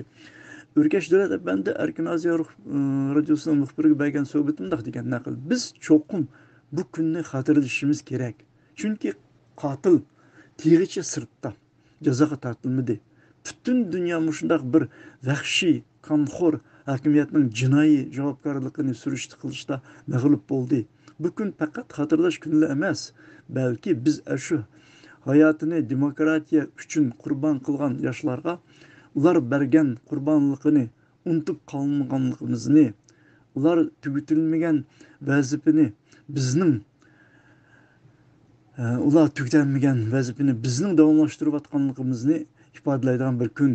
Yani bir tarafdan bu kunni xotirlash shuning uchun muhimki, biz bu orqali xalqaro bo'libmi teg'icha Xitoyda qonxo'r hokimiyat bilan yanada qo'l siqishib, hech ish bo'lmagandek sodisini davom qilayotgan g'arbdagi demokratik davlatlarga ularning Xitoy siyosatini siyosiy va axloqiy jihatdan qabul qilg'ili bo'lmaydiganligini eskartishdir. Endi degan Aşkallah. Endi Xitoyning kelgusida demokratik bo'lish ehtimoli haqida O'kash apandi mundaq degan. Naql bu dunyo Xitoy kompartiyasidek bundaq bir hokimiyatga uzun muddat sabr qila olmaydi. Men e'tiqodli odam. Men u kunning nihoyatda yaqin bir kelgusiga yetib kelganligini ishonaman. Aşkallah. İkinci qism Dünya Uyghur Qurultayı va boshqa Uyg'ur tashkilotlarining xalqarodagi ahamiyatli faoliyatlarining mohiyati. 23 maydan 9 iyun günügacha Oldin ko'ra siyosiyasi Duq raisi Raisi apandi boshliq, Duq ijroiy komiteti raisi Tarbiya siyosiyasi Ömer Qanot apandi, Qurultay programma yetakchisi ayollar komitetining raisi Zumrata Erkin xonimdan tarkib topgan bir o'mak Latin Amerika davlatlari, Braziliya, Argentina, Chili va Kosta-Rika qatorliqlarda 17 kun davom qilgan Uyg'ur masalasini tonishtirish, shu jumladan Uyg'ur irqiy qirg'inchiligini hukumatlarda e'tirof qildirish, Uyg'ur do'stlik guruhini qurish, 2020 yıl Ağustos'ta Argentin Cinayet İşler Sotu'na Xitay hükümetining irqiy qirg'inchilik jinoyati ustidan sunilgan arzning ilgirishiga turtkilik qilish qatorliq muhim faoliyatlarni natijalarni ilib bordi. 31 maydagi axborotnomada Duq raisi apandi boshliq Duq o'mikining Braziliya va Argentinada amalga oshgan faoliyatlari haqida material berganlikdan ularga to'xtalmaymiz. Navbatda faqat Erkin Aziya Radyosu ve Duq TV qatorliqlarning xabariga qaraganda, Duq raisi apandi boshliq Duq o'miki shuni iyunning 1-kundan 4-kuniga Chilining poytaxti Santiago shahrida faoliyat elib borgan. Duq raisi apandi boshliq Duq o'mak 2-iyun kuni boshida Amerikaning Chilidagi bosh elchisi Bernadette Mehen xonim va Angliyaning Chilidagi bosh elchisi Luis de Sousa xonim bilan ayrim uchrashib, Uyg'ur masalasiga aloqador masalalar ustida suhbatlashgan. Aşkallah. Ondan keyin Duq raisi apandi boshliq hay'at Chili parlamentining sobiq raisi va Chilining tashqi siyosatini belgilashda muhim rol o'ynagan Jose Vieira Gallo apandi bilan ko'rishib, Chilidagi vaziyat va qurultay vakillarining Chilida ilib bormoqchi bo'lgan faoliyatlari haqida suhbatlashgan. Atoqli siyosiy qurultay o'migiga Chilida faoliyat ilib berishga foydali yaxshi maslahatlarni bergan. Faoliyat jarayonida Chilining eng chong gazetlaridan biri bo'lgan La Tercera gazeti qurultay ijro komiteti raisi Ömer Qanot apandi bilan ilib borgan Uyg'ur masalasiga oid maxsus suhbat xotirasini e'lon qilgan. Hamda Chilining nopuzli CNN Chili televiziyasi bilan radiosi Qurultay program yetakchisi ayol komiteti raisi Zumrata Erkin xonim bilan Uyg'ur irqiy qirg'inchiligi to'g'risida maxsus suhbat o'tkazib tarqatgan. Aferin. 3-iyun kuni Duq raisi apandi boshliq qurultay o'migi Chilidagi ommaviy tashkilot mas'ullari va inson huquq tashkilotlarining mas'ullari bilan yig'in o'tkazgan. Yig'inda qurultay o'migi hokim mutlaqlik Xitoy hukumatining Uyg'urlar qarata yurgizayotgan irqiy qirg'inchiligini Chili xalqiga va siyosatchilariga anglatish va hukumatni Uyg'ur qirg'inchiligiga qarata pozitsiya bildirishga taklif berishning eng muvaffaq yo'llari to'g'risida muzokara olib borgan. Faktlik va o'ngishlik olib borgan muzokara natijasida qurultay rahbarligi Chilidagi jamiyatlik tashkilotlar bilan birlikda faoliyat o'tkazish haqida qaror olgan. Yaxshi. Shundaqla faoliyat jarayonida Duq o'migi Chilidagi bir guruh advokatlar va qonunchilar, shundaqla universitetlarning o'quvchilari va ziyolilar bilan uch qatim uchrashib suhbatlashgan. Bu uchrashuvlar to'g'ri Duq raisi apandim muxbirga bergan suhbatda degan. Chilidagi 3 kunlik ziyoratimiz jarayonida advokatlar birligi va qonunchilar bilan uchrashdik. Ular bilan uchrashishimiz uchrashishimiz jarayonida Uyg'ur qirg'inchiligi bilan chetishligi bo'lgan Xitoy hukumatini, Xitoy shirkatlarini javobgarlikka tortishning muhimligining bar yo'qligi to'g'risida, javobgar tortishning mumkinchiligining bar yo'qligi to'g'risida muzokara ilib bordik. Chili xalqining beshidan o'tkazgan qismatlar Uyg'urlarning beshiga kelayotgan qismatlarga butunlay o'xshab ketsa-mu, ammo ularmi beshidan zo'r boranchoqdan o'tkazgan bir xalq. Chili xalqimi askariy va diktatorlik tuzumlarining besimiga uchragan bir xalq. Chili xalqi diktatorlik, hukumatlik tuzumning ziyonkashligiga uchragan bo'lg'achqa, ular bilan Chilining qonunlaridan foydalanib, qanday qilib Xitoyni javobgarlikka torta olamiz degandek masalalarda atrofli muzokara olib bordik. Alqishlaymiz. Qurultay ijro komitetining raisi tajribali session Ömer Qanot afandining ta'kidlashicha, agarda Chilida Uyg'ur masalasini, irqiy qirg'inchilik masalasi muvaffaq bir usulda anlatilsa, Uyg'urlar Chili hukumatining qo'llashini qo'lga keltirishi mumkin ekan. Asli Chili harbiylarining diktatorasidan keyin, ya'ni 1988 yildan buyon demokratiyada hela ilgirilgan davlat, shunga Dolqin Apandi boshliq Qurultay o'mikining Chilida ilib borgan faoliyatlari Uyg'ur masalasini Latin Amerikasida tegimi keng anglashda muhim rol o'ynaydi. Endi Dolqin Apandi boshliq Duq o'miki iyunning 5-kundan 9-kuniga Demokratik Kosta-Rikada Latin Amerikasidagi faoliyatlarini davomlashtirdi. Muhimi, Duq o'miki Kosta-Rika poytaxti San Joseda 5-iyunga boshlangan va bir hafta davom qilingan digital dunyoda inson huquqi nomli xalqaro muhokama yig'iniga maxsus taklif bilan qatnashdi. Mazkur yig'inga davlat rahbarlari, tanilgan siyosiy arboblar, inson huquqi tashkilotlarining mas'ullari, atoqli tijoratchilar, tadqiqotchi va mutaxassislar, tanilgan jurnalistlar va saxovatchilar bo'lib, bevosita yig'inga 4,5 ming vakillar, hamda tor orqali yana 5 mingdek kishi qatnashgan.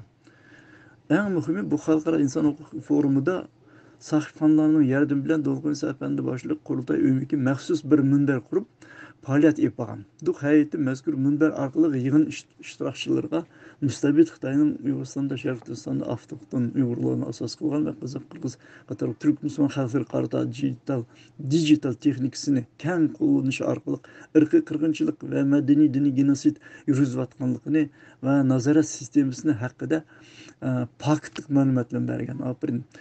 Duq hay'atining bu faoliyatlari to'g'rilib naq maydondan Kosta-Rika ommaviy axborot vositalari xabarlarni tarqatgan. Shundaqla Duq o'miki yig'in jarayonida hukumat vakillari, parlament a'zolari, ommaviy tashkilotlar va axborot organlari bilan Uyg'ur masalasi bo'yicha uchrashuv va suhbatlar olib borgan. Kosta-Rikada Qurultay o'mikining faoliyatlari to'g'riliq Dolqin Apandi Erkin Azar Radyosu'nun bergen soğutnak degan naql. Bu dünyadaki en çok ko'lamlik insan hukuku yığınıdır. Yığında 20. asırda insanlar duçar buluvatkan kişilik hukuku dafsanchiligi, tor bexatarligi, ayollar ve bolalarning haq ve hukukları qatorliq temalarda gruppalar bo'yicha muzokara ilib berildi. Muhimi, mazkur forumda xalqaro qonun bo'yicha Xitoyni qanday javobgarlikka tortish masalasi to'g'risida maxsus muzokara yig'ini bo'lib o'tgan. Yig'inda Amerika, Angliya va Kosta-Rikadan kelgan xalqaro qonunshunoslar va mutaxassislar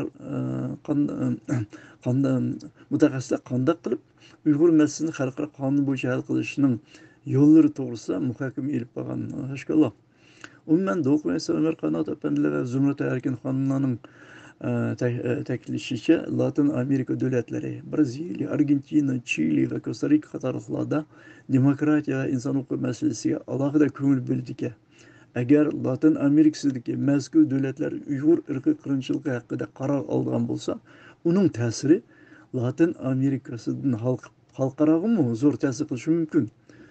Dolqin Apandi boshliq Qurultay o'mikining Latin Amerika davlatlariga elib borgan faoliyatlarini to'liq qo'llab-quvvatlaymiz hamda Braziliya, Argentina, Chili va Kosta-Rika qatorliqlardagi bu faoliyatlari Uyg'ur masalasi uchun muhim ahamiyatga ega deb hisoblaymiz.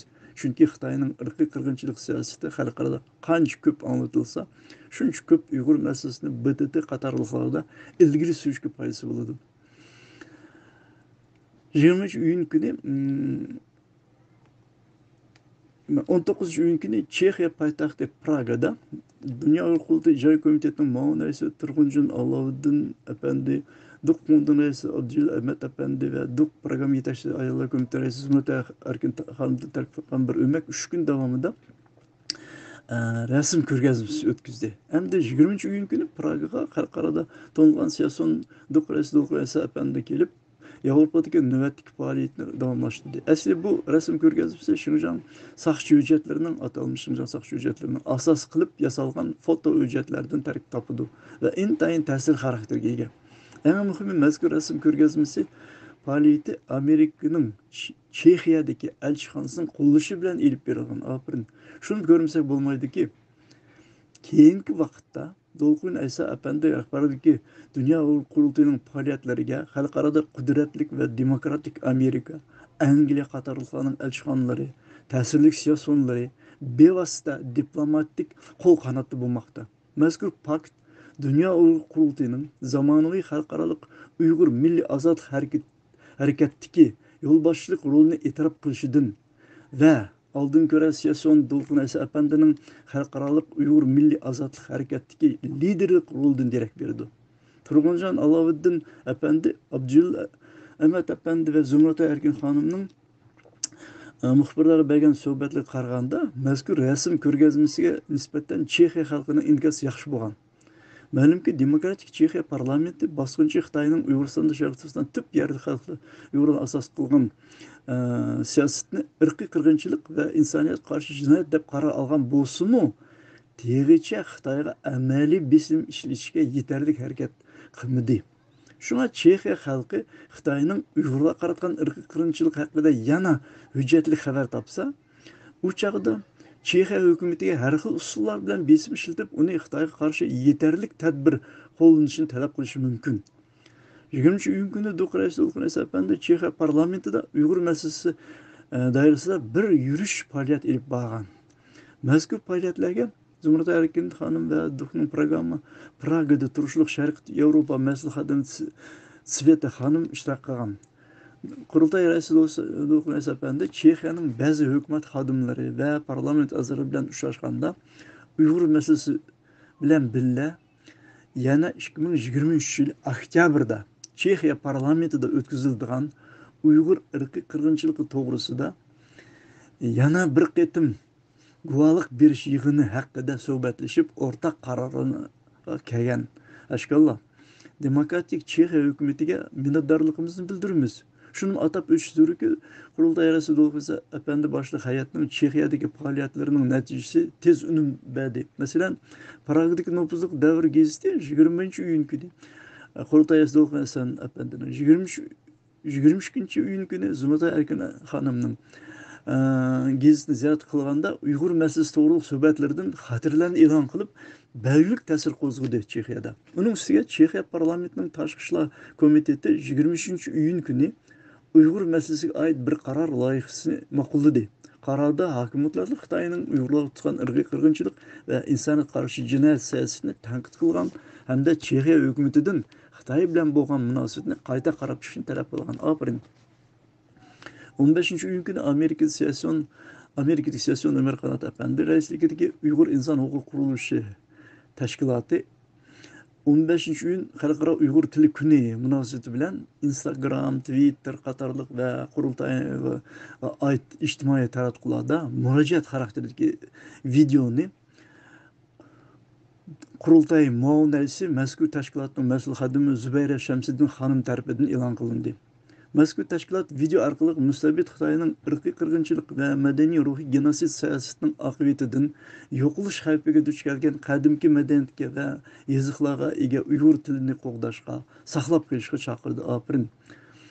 Merkez yani O'rta Osiyo turkiy tilli davlatlardagi Uyg'urlar uchun eng muhimi diqqat qildig'ini Amerikadagi Uyg'ur inson huquqiy qurilishida xizmat qilayotgan chet ellik mutaxassislar bu videoda o'zlarining samimiy takliflarini Uyg'ur tilida bildirishga tirishdi. Endi aktiv faoliyatchi Zubayra Shamsiddin xonim chet ellarda yashayotgan Uyg'urlarni o'z ana tilini ishlatishni, o'rganishni ve taraqqiy qildirishni cho'qim ilgari surish kerakligini ta'kidladi. Hökumətlər Xitay rəisi Xi Jinping başlı Xitay hökuməti bütün dövlət gücü bilan irqiy qırğınçılıq siyasətində Uyğur tilini, yazıqını və mədəniyyətini Xitayçılaşdırışının və yo'q qilishning yadrosi qilib yurgizayotgan harakatining oqibatidan ig'ir ziyonkashlikka uchrayotgan ve yo'q qilish xavfiga duch kelgan Uyg'urlarning cheksiz qimmatli milliy mo'jizasi tilidir. Qurultay, Dünya Uyghur Qurultayı, Uyghur Akademiyası qatorliq tashkilotlar ve ilg'or ziyolilar hamda muharrijatdagi angliq Uyg'urlar xalqqa naf berib, xorijiy ellarda arq-arqadan ana til maktablarini ve kurslarını açıp, Uyghur nashriyatini qurib, Uyghur tillik internet ommaviy axborot vositalarini tashkillab, Uyghur tilida nashr qilingan kitoblarni tor g'aznisi shaklida saqlab qolish ve vatanda mevcut bo'lgan milliy ma'rif madaniyatga oid tor bekatlarni asliga keltirish hem yenilerini echish qatorliq harakatlar avj oldiryotidi. Bu yaxshi ish. Ammo bu ishlar tegi yetarlik emas. 15-iyun günü Qurultayning Türkiye'deki vahbisining muavin raisi doktor Dilshod Barish efendi, Başkuş hayat azası Ali Akbar Nurluq efendi, Qurultay vekili Hayrullah, Türkiye'deki vekili Hayrullah Efendigil efendi, Uyghur Akademiyası'nın başkatibi doktor Abdülhamid Karahan efendi ve Amerika'daki Uyghur Hareket Teşkilatı'nın Türkiye'deki vekili Mehmet Ali Hafiz efendilerden terkip tapkan bir heyet Ankara'da Türkiye parlamentoga yeniden a'zo bulup saylangan yeniden Refah Partiyasının muavin reisi Doğan Bekin efendi bilen uçuşkan. Uçuşta mezkur heyet Uyguristan'daki, Şarkı Türkistan'daki hazırki ig'ir vaziyet doğrusu da tayarlanan dokladını sundu. Şundakla Türkiye parlamento bulgan taleplerini oturup koygan. Aferin. Sohbet jaryanida Dilshod Barish, Hayrullah Efendigül ve Abdülhamid Karahan efendiler hakim mutlaklı Xitayning Uyg'uristonda Sharq Turkiston tüp yerik Uyg'urlarga asos qilgan ve Qozoq, Qirg'iz, hatta Türk Müslüman xalqi qarata irqiy qirg'inchilik ve madaniy diniy genosid siyosatining barliq sohalarini pokitlik sharhlab bergan. Eng muhimi mazkur faoliyatchilardan tarkib topgan heyet yeniden Refah Partiyasının muavin reisi Doğan Bekin efendimge endi Türkiye parlamentida Uyghur irqiy qirg'inchiligini o'tirg'a qo'yishni ve parlamentin Uyghur irqiy qirg'inchiligini e'tirof qilishi uchun kuch chiqarishni talab qilgan. Bununga munosabaten Doğan Bekin efendim mundaq degan naql. Bizning partiyamiz burunmu Sharqiy Turkiston masalasiga ko'ngil bo'latdi. Xitoyning zulmiga qarshi chiqatdi ve Uyg'urlarning ovozi bo'lib kelgan edi. Endilikda bo'lsa Türkiye parlamentida Uyg'ur masalasini o'tirib qo'yib hal qilishning yo'llarini izlashga tirishmoqchimiz. Biz Türkiye parlamenti başka siyasi partiyalarga mansub parlament a'zolariga Sharqiy Turkistonning ig'ir vaziyatini tushuntirib, ularning harakatga o'tishga tirishmoqchimiz. Ularni harakatga o'tkazishga tirishmoqchimiz. Sharqiy Turkiston masalasi bizning qizil siziqimiz. Shunday har doim muhim masala sifatida kun tartibimizda bo'ladi. Maşallah. Albatta, yeniden Refah Partiyasının Uyghur meselesi bo'yicha vaziyatga mas amaliy faoliyat qilishini umid qilamiz. 16-iyun günü Duh'ның şu Türkiye'deki vahbisinin muavin reisi doktor Dilshod Barish efendi, Başkuş hayat azası Ali Akbar Nurluq efendi, Duh Qurultay vekili Hayrullah Efendigül efendi, Uyghur Akademiyası'nın başkatibi doktor Abdülhamid Karahan efendi ve Amerika'daki Uyghur Hareket Teşkilatı'nın Türkiye'deki vekili Mehmet Ali Hafiz efendilerden terkip tapkan heyetini Gelecek Partiyasının muavin reisi parlament azası Selçuk Ozdağ efendi Türkiye parlamenti qo'ygan.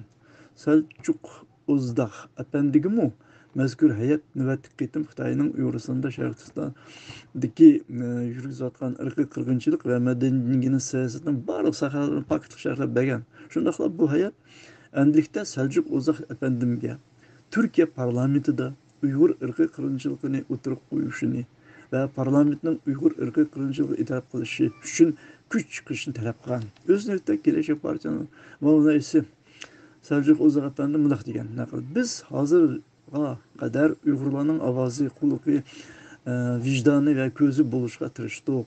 Bundan keyin Türkiye parlamentida Uyg'urlarning ovozi bo'lamiz. Men har doim Sharq Turkiston masalasini Türkiye parlamentida muxbirlarni kutib olish yig'ini o'tkazish, umumiy yig'inda o'tirib qo'yish, Sharq Turkiston to'g'risida qonun loyihalarini sunish orqali kun tartibga tutishga tirishman. Men Erkin Aziya radiosi orqali Xitoy hukumatiga shuni demoqchimanki, Uyg'urlarga elib berayotgan irqiy qirg'inchilikni to'xtatdi. Ashkallah. Rahmat. Mazkur hayatning Turkiya parlamentiga yangidan a'zo bo'lib saylangan Yenidən Rafa, Keləcək qatarlıq partiyalarının Reis Moğol Reisli bilan elib barğan uçuşları Türkiye parlamentida Uyghur meselesini gün tərtibə əkilişdə və onun Xitayının ırqi qırğınçılığa qarşı qarar elişqa sizlərik türk qilishi mümkün. Şunun üçün məzkur hayatının Türkiye parlamentiga yenidən saylanğan partiyalar bilan elib barğan fəaliyyətləri mühim əhəmiyyətə ega. 20-iyun Berlin şəhərində Xitay baş ministri Li Qiang'ın Germaniya ziyarati münasebeti bilan Berlin şəhərində Qurultayının Berlin şansı müdür bayanatçı Ayır Qurban Efendi'nin təşkilişində Uyğurlar, Tibetlər, Tayvanlıqlar, Hong Konglar, Xitay demokratları və yerli kişilik hüquq təşkilatlarının iştirakında birləşmə narazılıq namayışı ötküzüldü. Li Qiang'ın ziyaret proqramısı məxfi tutulğan bolsunmu, Xitay'a qarşı narazılıq namayışlarını Qurultayının Berlin və Münxen şəhərində Berlin və Münxen şəhərlərində ötküzdü. Məlum buluşca məzkur namayışqa Germaniya parlamentinin bir qism əzaları qatnaşqan.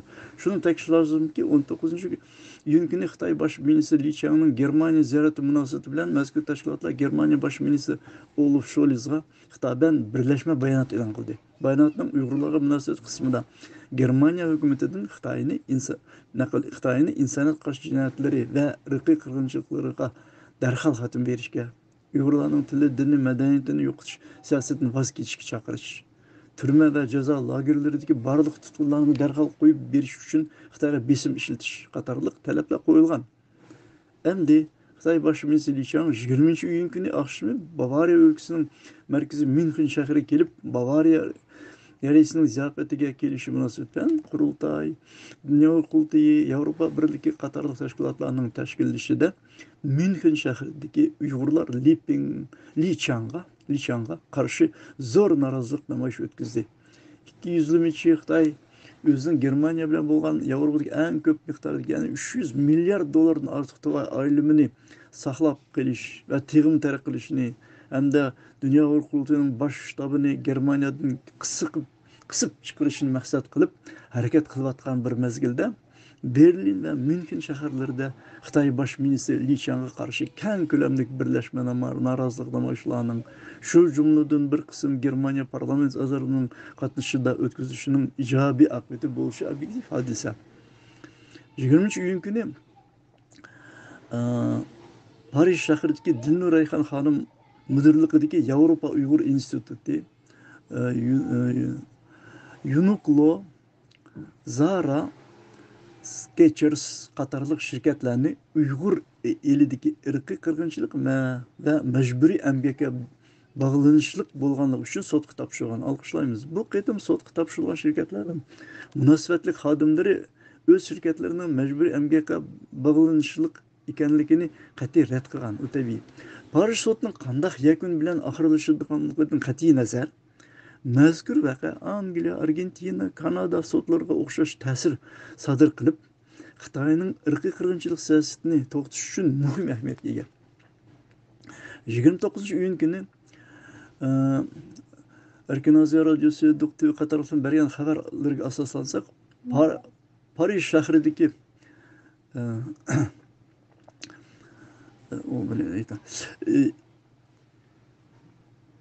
ikkinchi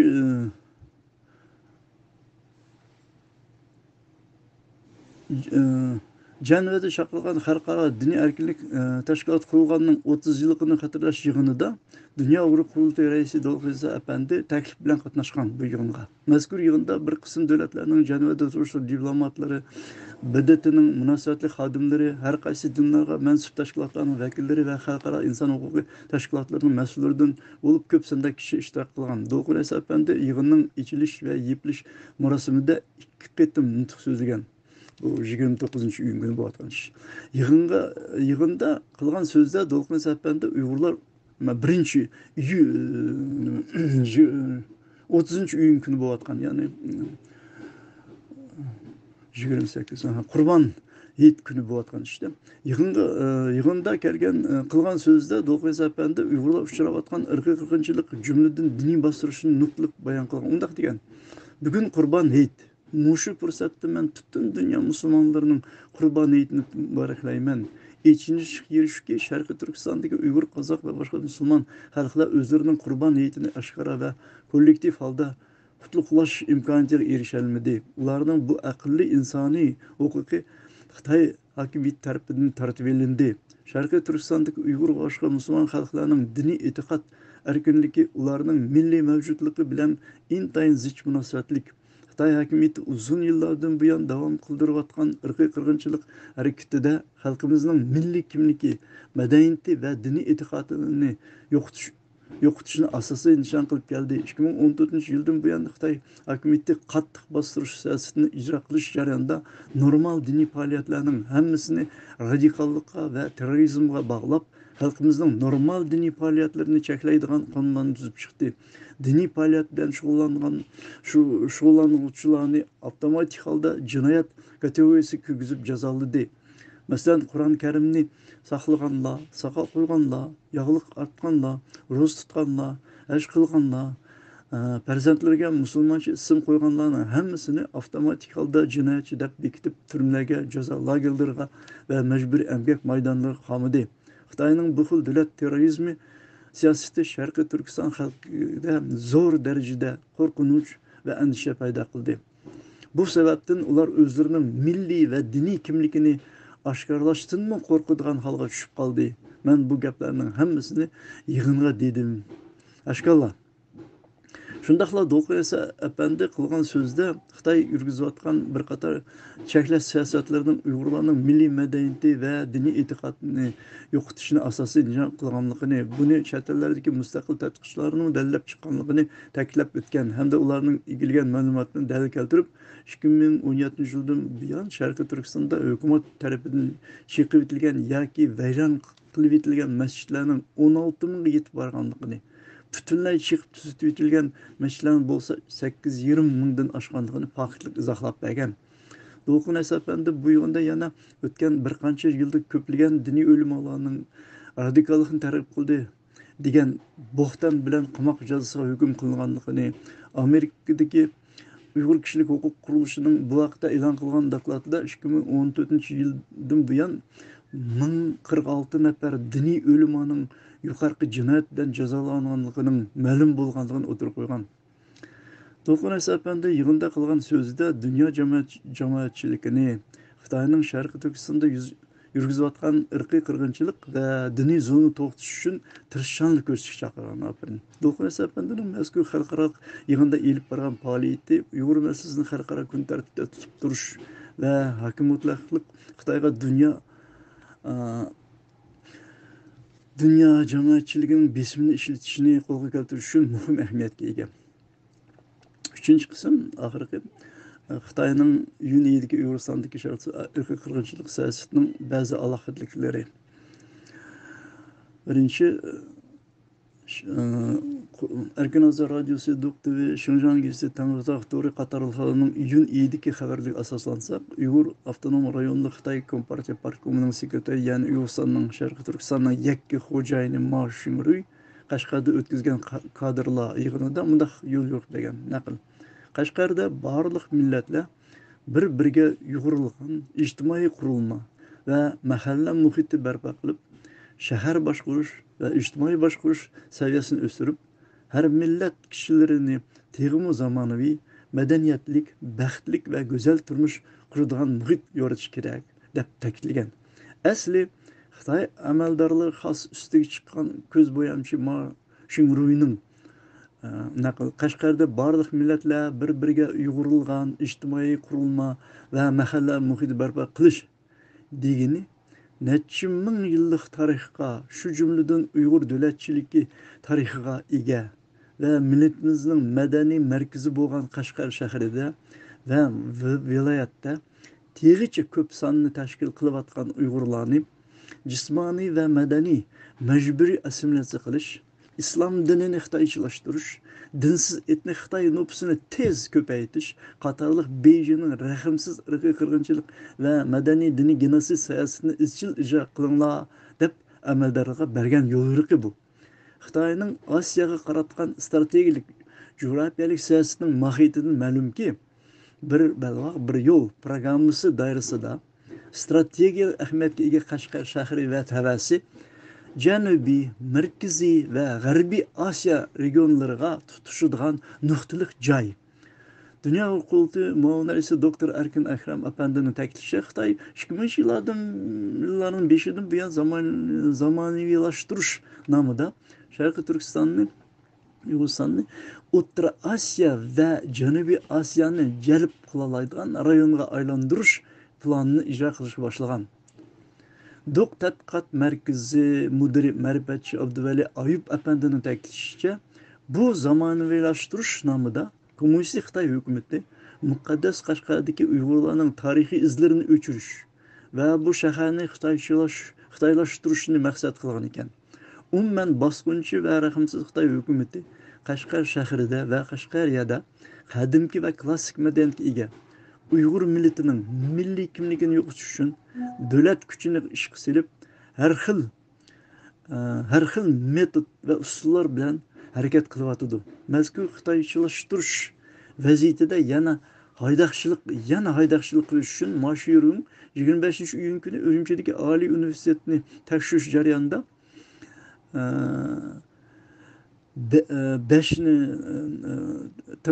5ni e'tirof qilishni kuchaytirish, davlat tilini umumlashtirilgan texmi ko'p ixtisos egalarini tarbiyalashni talab qilgan. Ma'lumki, irqiy qirg'inchilik boshlangandan buyon Uyg'ur tili maktablaridan cheklanib, uning o'rniga davlat tili Xitoychini umumlashtirib, ularga Jumhua millati, Jumhua madaniyatining parchasi ekanligini o'z ichiga olgan 5ni e'tirof qilish Xitoyning yangi davrdagi Xinjiangni boshqarish strategiyasining tub nishonlarining biri bo'lib kelmoqda. Mashumruy mazkur strategiyani qilcha tavranmasdan qat'iy davomlashtirish lozimligini, buning navbatdagi ijtimoiy muqimlik va uzun mazgillik aminlik barpo qilishga ochqich ekanligini sharhlagan. Shunday qilib, Uyg'ur avtonom rayonidagi Xitoy Kompartiya partkomining sekretari, ya'ni Uyg'uristonning Sharq Turkistonning yakka xo'jayini Mashumriyning yuqorida takror o'tirib qo'ygan bir qator shiorlarining tub mazmuni u Uyg'urlarni butunlay xitoylashtirishni, qadimki madaniyatga ega millat sifatida yo'q qilishni strategik nishon qilingan siyosiy programma bu. Diktatorlik Xitoy bu dahshatli harakatini yaqinqi vaqt to'xtatmaydi. Demokratik Amerika boshli g'arb davlatlarining totalitarlik Xitoyga e'lon qilib yo'lga qo'ygan embargolari tamoman yetarli emas. Ikkinchi 20-iyunda Erkin Osiyo doktor qatorida bergan xabarga qaraganda, Xitoy Kompartiyasi Markaziy siyosiy qonun komitetining sekretari Chen Wenqing Uyg'ur avtonom rayonida 14-iyundan 18-iyungacha yana bu ikkinchi qitim tekshirish kelgan bo'lgan. Bu qitim Chen Wenqing aloqador kadrlarga yerlik xalqlarga qaratilgan atalmış terrorlik va oshqunlik qarshi turish to'g'risida yeni ko'rsatma bergan. Chen Wenqing Uyg'ur avtonom rayonidagi amaldorlarga bergan ko'rsatmasida yana partiya markaziy komitetining qarori va o'rinlashtirishini ilgirlab amallashtirish, terrorlikqa qarshi turish va muqimlikni qo'g'dashni qonunlashtirish ham normallashtirish, davlatni umumyuzlik qonun bilan boshqarish talabini Xinjiangning terrorlikqa qarshi turish, muqimlikni qo'g'dash xizmatining har qaysi sohalarida amalish kerak degan. Bu boshdan oyoq yolg'on gap. Mao davridan buyon e'lon qilingan, lekin amaliyotda qo'llanmaydigan navbatdagi shuar bu. Uning ko'rsatishicha, yerlik doiralar Uyg'ur avtonom rayonidagi atalmış terrorlikqa qarshi turish urinishlarini normallashtirilishi hamda oshqunlik qarshi turishda qonunning ilmiyligiga amal qilish kerak ekan. Ma'lumki, London Uyg'ur sud kollegiyasi, Amerika boshliq 10 davlatlar, Yevropa parlamenti va xalqarodagi nufuzli insan hüquq tashkilotlari Xitoy hukumatining Uyg'ur elitiga taqiqlash siyosatini irqiy qirg'inchilik va inson qarshi jinoyat deb rasmiy qarorini ilib Xitoyga qarshi embargo va boshqa siyosiy diplomatiya shakllarni e'lon qildi. Keyingi vaqtlarda Beijing doiralari irqiy qirg'inchilikning shaklini va taqiqlash usulini biroz o'zgartib, padazlab ilgari surib keldi hamda xalqarada o'zining mazkur jinoyatlarni qat'iy rad qilishni davomlashtirdi. Mana endi xalqaro jamiyatni yana aldash, qaymoqtirish uchun tırnaqçı terörlük ve aşkınlık karşı turuş qatarlıq atalgılarının ornuğa Xitay dünyada hürmetlendiğen kanun, ilmi kanun qatarlıq terminlerini köz kılıp ameliyattaki ırkı kırınçılıkını davamlaştırışını ilgili sürmekte. Chen Wenchun'un oturup koyganları hergiz totaliter Xitayning xalqaro norma ve prinsiplarga mos qonunni qabul qiladiganligidan yoki uni to'g'ri ijro qiladiganligidan va bu tuzumning siyosiy jihatdan o'zgaradiganligidan derak bermaydi. Bu harakat faqat dunyoni va Uyg'urlarni navbatga qitim aldashga qaratilgan siyosiy o'yin. Şunu kısaca yakınsak, UNI'da İstilaç Xitay hükümeti Uyguristan'da, Şarkı Türkistan'da tıp yerlik Uygurlarını asas kılgan ve Kazak, Kırgız, Katarlık, Türk, Müslüman halklarına karata ceza lagerlerini merkez kılıp 2017 yıldan bu yan davamlaştırılan dehşetlik ırkı kırgınçılık ve medeni dini genosid siyasetinin ceza lagerleri ve bazı sahalları ait sırtqı şəklini və təqiblə usulunu biraz özgərtib, pədəzləb, ilgi sürüşünə həm də xalqarada rəhimsiz Xitay hökumətinin məzkur cinayətlərini rədd qilishi davamlaşdırdı.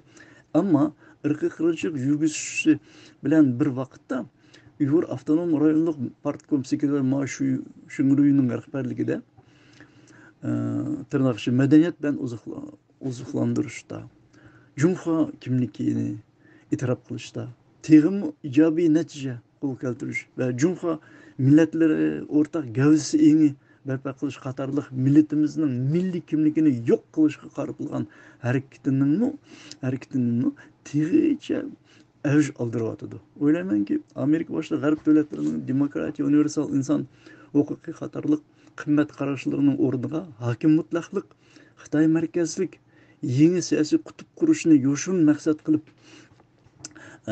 qilgan ve üstüge çıkan hiyligar aldamchi mustabid Xitoydek cho'ng davlatga faqat keskin ve her taraflama embargolarni, siyosiy, iqtisodiy ve diplomatiyaviy cheklovlarni arqadan ishlatish orqali uni tiz puktishga, strategik xarakterga ega jurablik siyosiy masalani hal qilishga bo'ladi.